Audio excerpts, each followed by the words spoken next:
저는 30년간 수면과 노년기 배뇨 문제를 연구해 온 박성현입니다. 제가 가장 안타까워하는 것이 있습니다. 밤마다 소변 때문에 서너 번씩 깨는 걸 그냥 나이 탓으로 넘기는 경우입니다. 그런데 이렇게 방치하면 몸이 보내는 경고 신호를 계속 무시하는 셈이 되고 결국은 수면과 활력이 한꺼번에 무너집니다. 오늘은 이 문제를 반드시 잡아야 하는 이유와 주변에서 쉽게 구할 수 있는 바나나가 어떻게 밤잠을 크게 바꿔주는지 연구자로서 확인한 내용을 알려드리겠습니다. 요즘 이런 증상 겪고 계신 분 있으신가요? 챕터 1 공감과 사연. 제가 기억에 남는 분이 있습니다. 제 지인의 70대 큰형님이었는데요. 밤마다 3번, 4번씩 깨다 보니 아침이면 눈이 퀭해지고 낮에는 기력이 없어서 늘어지기만 하셨습니다. 밥맛도 떨어지고 손주들 보러 가는 것도 자꾸 미루게 되셨다더군요. 처음엔 당연히 나이 들면 다 그런 거라고 생각하셨대요. 주변에서도 그렇게 말씀하시는 분들이 많았으니까요. 그런데 문제는 시간이 지날수록 더 심해졌다는 겁니다. 1시간 밤마다 깨는 날도 있었고 그러다 보니 잠자리에 누우면 또 깰까 봐 걱정이 앞서서 잠 자체가 두려워지기 시작했다고 하셨습니다. 그분은 낮에도 계속 피곤해서 의자에 앉아 있다가 깜빡 조는 일이 잦았습니다.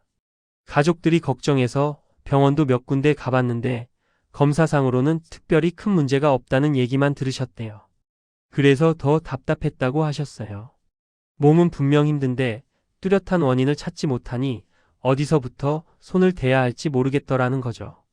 그런데 생활을 조금 바꾸고 따뜻한 바나나를 저녁에 챙겨 드시기 시작한 뒤로 한 달쯤 지나니 밤에 깨는 횟수가 절반 이하로 줄었습니다. 아침에 개운하다는 말을 오랜만에 하셨고요. 손주들한테 먼저 연락해서 놀러 오라고 하시더라고 들었습니다. 이 이야기를 끝까지 들어야 전체 흐름을 알 수 있습니다. 가족의 일상을 이렇게 뒤흔드는 문제가 바로 야간 배뇨입니다. 단순히 잠을 못 자는 수준을 넘어서 낮 동안의 활력, 식욕, 사회생활까지 영향을 미칩니다. 구독과 좋아요 부탁드리고 끝까지 보시면 왜 지금 습관을 바꾸는 것이 중요한지 자연스럽게 이해되실 거예요. 그럼 이제 왜 이 문제가 생기고 무엇을 바로 잡아야 하는지 차근히 짚어보겠습니다. 챕터 2 야간 배뇨를 부르는 숨은 원인들. 밤에 자주 깨는 현상은 방광만의 문제가 아닙니다. 사실 우리 몸 전체의 균형이 흐트러졌다는 신호입니다. 그 첫 번째 원인은 바소프레신이라는 호르몬의 변화입니다. 밤에는 소변 생성을 줄여주는 바소프레신이 충분히 나와야 깊은 잠을 유지할 수 있습니다. 그런데 나이가 들면서 이 호르몬의 분비가 자연스럽게 줄어듭니다. 한국수면건강연구기관 분석에서도 일정 나이부터 바소프레신 분비가 감소하며 밤중 배뇨가 증가하는 경향이 확인됐습니다. 69세 김기정님의 경우를 보겠습니다. 정년 후 바쁜 일정에서 벗어나면서 하루 패턴이 불규칙해졌습니다. 잠드는 시간도 들쭉날쭉, 아침에 일어나는 시간도 제각각이었죠. 그러다 보니 밤에 깨는 횟수가 갑자기 늘어났습니다. 처음엔 그냥 우연이라 생각했는데 몇 달이 지나도 나아지지 않았습니다. 그분은 결국 전문가의 조언을 받아 잠드는 시간과 기상 시간을 일정하게 맞추기 시작했습니다. 밤 10시 30분에 눕고 아침 6시에 일어나는 걸 목표로 정했어요. 처음 일주일은 몸이 적응하지 못해 힘들었지만 2주차부터는 자연스럽게 그 시간에 졸음이 왔다고 합니다. 한 달 정도 지나니 밤에 깨는 횟수가 4번에서 2번으로 확연히 줄었습니다. 호르몬 리듬이 안정되면서 소변 생성 자체가 줄어든 거죠. 여러분은 잠드는 시간이 일정하신가요? 잠드는 시간과 기상 시간을 꾸준하게 유지하고 저녁 늦은 자극을 줄여 분비 리듬을 안정시키는 것이 좋습니다. 다만 낮잠을 너무 길게 자면 호르몬 리듬이 쉽게 흐트러지니 주의하셔야 합니다. 두 번째 원인은 나트륨과 칼륨의 불균형입니다. 나트륨이 많을수록 몸은 수분을 붙잡아 두려 하고 그 수분이 밤에 한꺼번에 빠져나오는 현상이 나타납니다. 해외 영양기관 조사에서는 칼륨 섭취가 충분한 사람일수록 밤중 배뇨 횟수가 낮은 것으로 보고됐습니다. 72세 박미선님은 평소 짭짤한 반찬을 좋아하셨습니다. 젓갈, 김치, 장아찌 같은 것들이 식탁에 늘 있었죠. 그런데 밤마다 서너 번씩 깨는 게 일상이 되다 보니 낮에는 정신이 맑지 않았습니다.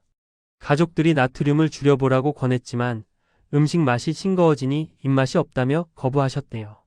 그런데 우연히 이웃분한테 칼륨이 많은 과일과 채소를 챙겨 먹으면 몸의 균형이 맞춰진다는 얘기를 들으셨습니다. 그래서 반찬은 그대로 두되 바나나와 감자, 시금치 같은 칼륨 식품을 매일 챙겨 드시기 시작했어요. 처음 2주는 큰 변화가 없었습니다. 그런데 3주차쯤 되니까 밤에 깨는 횟수가 조금씩 줄기 시작했어요.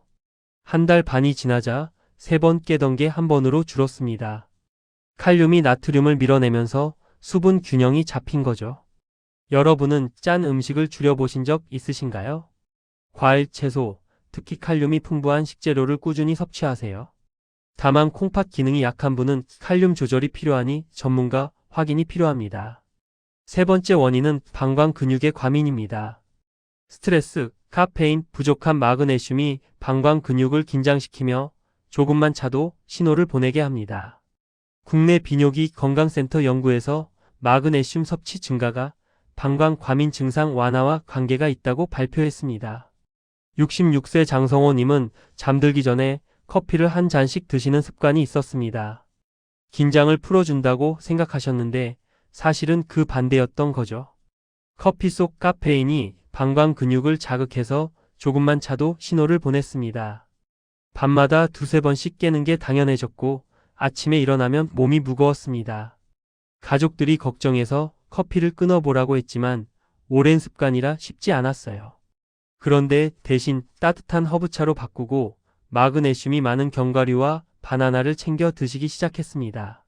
처음에는 커피가 그리웠지만 일주일쯤 지나니 몸이 가벼워지는 느낌을 받으셨대요. 한 달 후에는 밤에 깨는 횟수가 절반으로 줄었고 아침에 개운하게 일어나는 날이 많아졌습니다. 혹시 저녁에 커피나 차 자주 드시나요? 저녁 시간대의 카페인 제한, 따뜻한 찬물, 가벼운 스트레칭이 도움됩니다. 다만 너무 늦은 시간 운동은 근육 긴장을 다시 높일 수 있으니 주의하세요. 네 번째 원인은 수분 섭취 타이밍입니다. 저녁 6시 이후 과한 수분은 그대로 밤에 쏟아집니다. 생활습관 연구 보고에 따르면 수분 섭취 시간을 조절하는 것만으로도 야간 배뇨가 30% 줄었다는 결과가 있습니다. 75세 이정수님은 건강을 위해 하루 8잔의 물을 마셔야 한다는 말을 듣고 열심히 실천하셨습니다. 그런데 낮에는 바빠서 물을 잘 못 드시고 저녁 먹고 나서부터 집중적으로 물을 마셨어요. 자기 전까지 서너 잔을 드셨으니까 당연히 밤에 깰 수밖에 없었죠. 2시간마다 화장실 가는 게 일상이 됐고 그러다 보니 잠을 제대로 못 자서 낮에도 피곤했습니다. 그런데 영양사분의 조언을 듣고 물 마시는 시간을 바꿨습니다. 아침, 점심, 오후 시간대에 집중해서 물을 마시고 저녁 6시 이후로는 따뜻한 차 한두 잔 정도만 드셨어요. 처음에는 습관이 안 돼서 저녁에 갈증이 나는 것 같았는데 일주일 정도 지나니 몸이 적응했습니다. 그리고 놀랍게도 밤에 깨는 횟수가 확 줄었어요. 한 번 정도만 깨거나 아예 안 깨는 날도 생겼습니다. 여러분은 물을 언제 가장 많이 드시나요? 낮에 수분을 채우고 저녁에는 따뜻한 차 한두 잔 정도로 조절하세요. 다만 갈증 때문에 참는 정도는 금물입니다. 5번째 원인은 깊은 잠 부족입니다. 깊은 잠이 유지되지 않으면 몸의 회복과 호르몬 작동이 모두 흐트러집니다. 해외 수면기관 연구에서 깊은 잠이 부족한 사람일수록 밤중 소변 신호가 더 잦은 것으로 나타났습니다. 68세 윤상필님은 침실 환경에 대해 별 신경을 쓰지 않으셨습니다. 불빛이 조금 들어와도 괜찮고 온도도 그냥 적당하면 된다고 생각했죠. 그런데 밤마다 자주 깨고 한번 깨면 다시 잠들기까지 시간이 오래 걸렸습니다. 깊은 잠을 자는 시간이 부족하니 아침에 일어나도 개운하지 않았어요. 가족들이 침실 환경을 개선해 보라고 권했고 커튼을 암막 커튼으로 바꾸고 온도를 18도에서 20도 사이로 맞췄습니다. 소음이 들리지 않도록 창문도 이중창으로 바꿨어요. 처음에는 너무 어둡고 조용해서 오히려 불편하다고 느꼈는데 며칠 지나니 익숙해졌습니다. 그리고 놀라운 변화가 생겼어요. 깊은 잠을 자는 시간이 늘어나면서 밤에 깨는 횟수가 줄었습니다.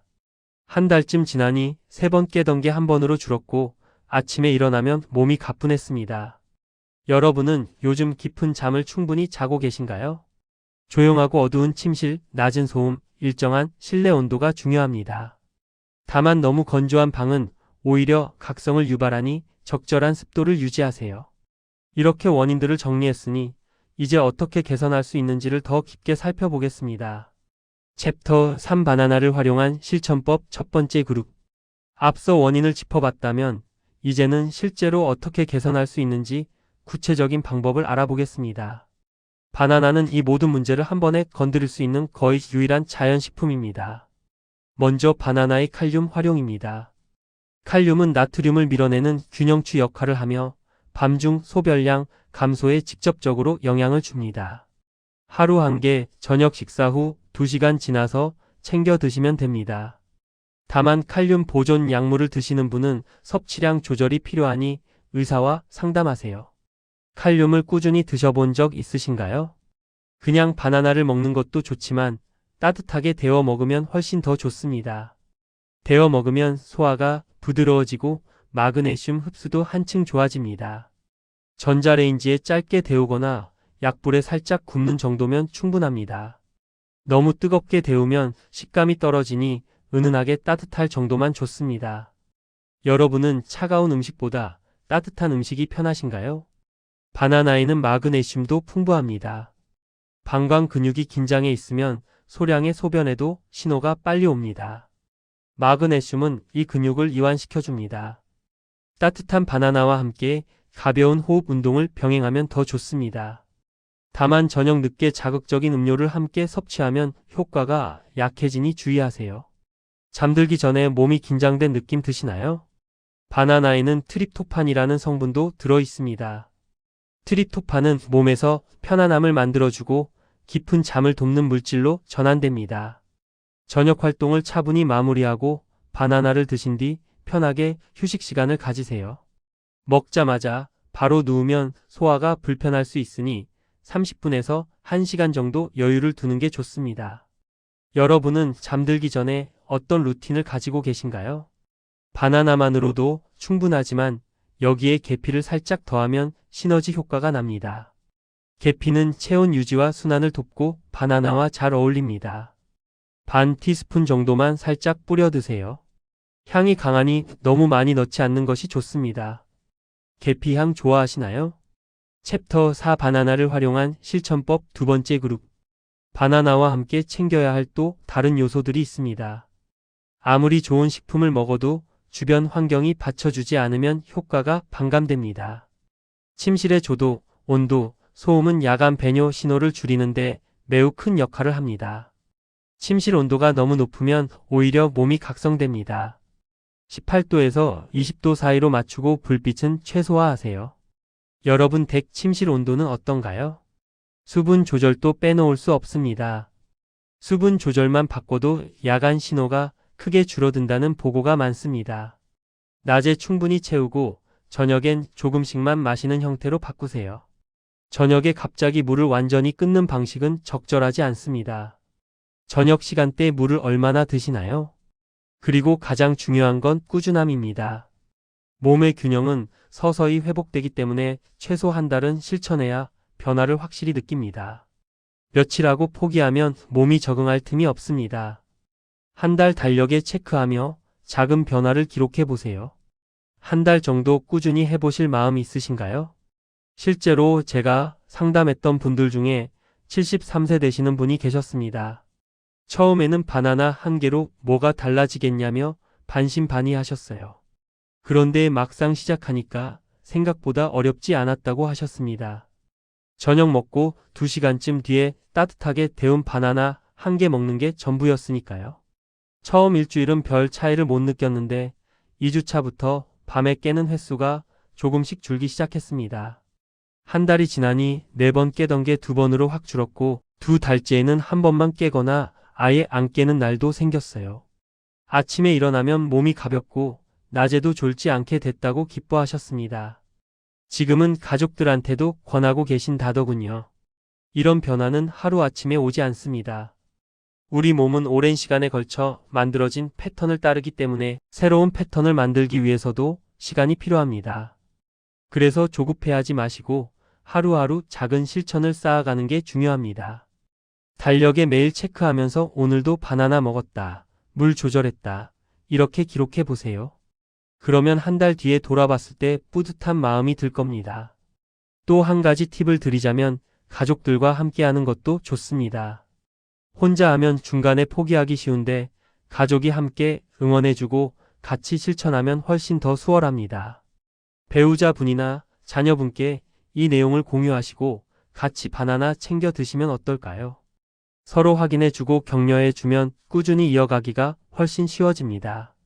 마무리. 오늘 정리한 내용의 핵심은 단순합니다. 밤에 자주 깨는 걸 나이 때문이라고 넘기면 상황은 점점 악화되고 반대로 원인을 정확히 이해하고 관리하면 어느 나이든 충분히 개선할 수 있습니다.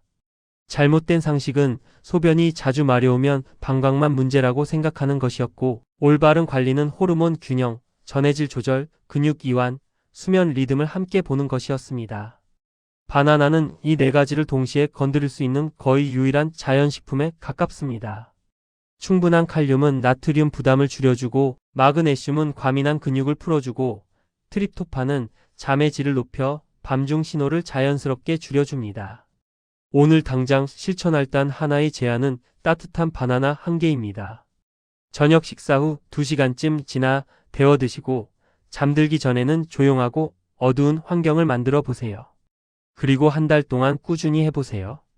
분명히 변화가 느껴질 겁니다.